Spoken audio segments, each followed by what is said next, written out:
Namaste.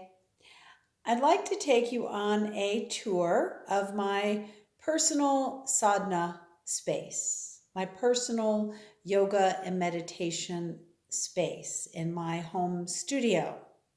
So many of us are practicing yoga at home these days, and it's important to have a dedicated space. One of my favorite workshops that I teach at retreats is creating your personal practice.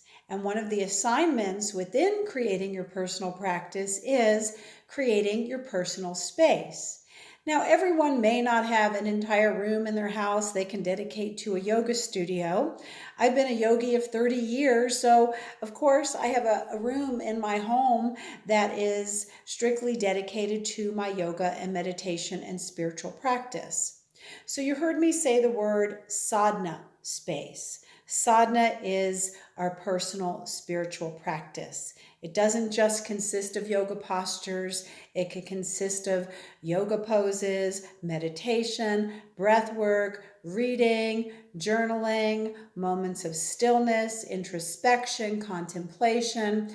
So reading scripture, again, writing, cathartic writing. So a lot of things can fall under what a sadhana is, and the space that you create to do it is very important. It's a dedicated space, even if it's just a nook on your porch or perhaps a little space in a guest room that doesn't get a whole lot of use. So I want to take you on a little tour of my personal yoga studio space.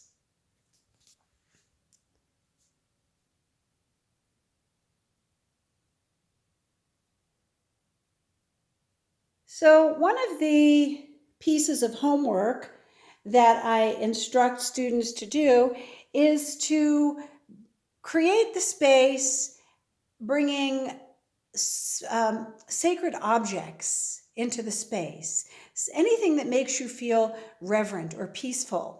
Now, I change my space once in a while. Sometimes I want it very simple and very zen and not too many objects in my space and just very clear. Other times I recreate it and I bring in things that are really truly meaningful to me. So I'd like to share some of those items with you. So basically, I like to keep my yoga mat and pillows and meditation cushion nearby. I like to have a couple of little altars in my space, and on these altars are images or items that are really meaningful to me. So you'll see I have some photos here. There's a personal story that goes with most of these. So there's a picture of Pope John Paul II, who by accident or coincidence, I ended up in Mass with Pope John Paul II before he passed away at St. Peter's Cathedral in the Vatican City. So it was a very special time. It sort of spontaneously came about that I was there, didn't even know that was happening, and just sort of got swept up into Mass with the Holy Father, which is very powerful for me. The candle that you see back here was from that Mass. The Pope and the congregation sang Ave Maria together, and we all lit candles from each other. So that was a very heartfelt moment, and I have that candle here that I will only light on very sacred occasions. I have a picture here of St. Francis of Assisi, who is near and dear to me as well, and got to spend time at the Basilica of St. Francis and at his tomb, and even got a behind-the-scenes tour of the Basilica with one of the brothers there, one of the monks. So that's also a very special time for me. You'll see this other image here is a yantra. And that yantra is from the Swami Satchitananda Yogaville ashram.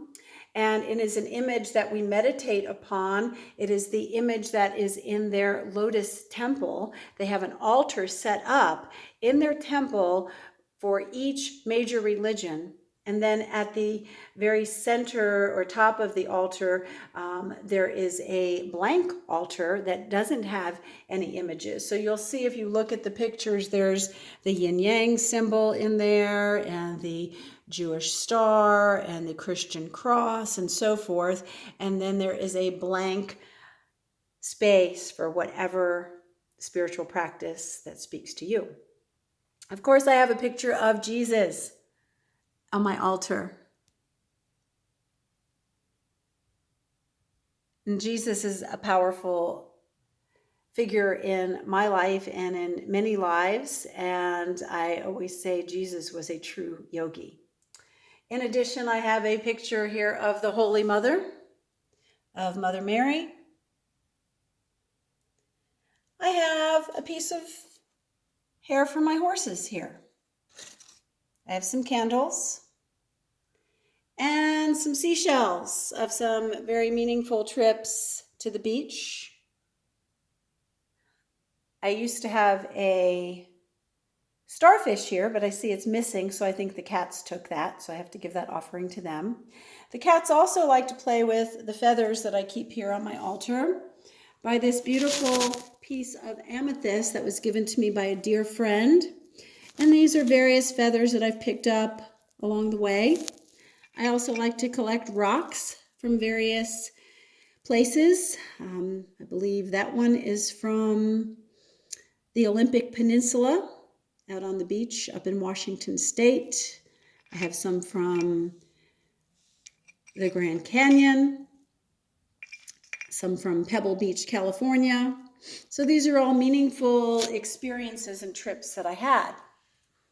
On this side of my altar, I have many of the yogis that I am so fond of and who have been such a big and instrumental part of my life. That's Yogi Amrit Desai, who has been my guru and my teacher for many years, and his teacher, which is also part of the lineage that I study, and that is Swami Kripalanandaji. You may be familiar with the Kripalu Yoga Center. It was named after him. So I've had the blessing of studying for many years with Yogi Amrit Desai, and being part of that lineage for many, many years. I have had some interesting experiences that are probably too long to go into here, but I did have the pleasure and the opportunity to spend time at Muktidam, which is the shrine that was dedicated to Swami Kripalanandaji, also known as Bapuji, which means beloved grandfather, and Gurudev means beloved teacher. And spent some time in the place where Bapuji lived in silence for, like 13 years and taught and channeled and wrote. And it was a very powerful experience. I won't get into all the details here, but near and dear to my heart, and certainly part of the lineage that I have always felt very, very connected to. Also here is Swami Satchidananda, and with a little picture of Jesus next to him. And got to spend time teaching at his ashram and facilitating retreats there at the Yogaville ashram in Virginia. Also got to spend some time at his shrine, which was equally as powerful as spending time at Kripalanandaji's shrine and home. And I also got to spend some time at the tomb of Swami Satchidananda, so also a very near and dear teacher to my heart. And then one of my loves is Paramahansa Yogananda,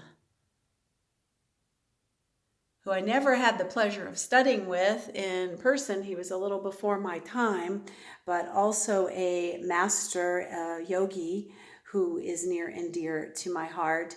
And I believe, if I'm not mistaken, Paramahansa Yogananda was deemed a saint, that when he passed away, his body never decayed. Also on my altar, I have this image here, this statue, and it has no face, and it is just generic of a woman sitting with her hair pulled back in lotus position. And I think of that as me. So when I bow down to all the teachers and deities in reverence when I begin my practice, I also bow down to the Sadguru, the inner guru. and bow down in honor of myself. So I like to keep a statue on my altar that represents me as well. I always like to keep some sage around for smudging. I have a few different types of sage and sweetgrass that I like to use to clear the space. I have a drum in my space that is created by my dear friend Bob Lawson, who's a master drum maker. And he makes these beautiful beaters here to beat the drum. And then this beautiful little piece of woodworking is made by my husband, and that is made of a piece of apple tree from our property. So as you can tell, I have a lot of really meaningful things in my space that really just bring about a sense of peace to me, a sense of reverence, a sense of quiet. So I want to encourage you to create your personal space. It can be as simple as just a spot that you roll out your yoga mat, you light some candles, perhaps some incense. Maybe you like music in your space, maybe you don't. Maybe you keep your journal nearby. Maybe you change your space up once in a while. So anyway, I want to encourage you to do that homework. It's a fun and creative project to create your personal yoga space. Spaces build energy. So the longer you continue to practice in this space, the more powerful and rich it becomes and your experiences become. So anyway, that's a sneak peek into Yogini Kathy Wood's personal sadhana space. Om Shanti, Shanti, Shanti. And Shanti means peace. Namaste.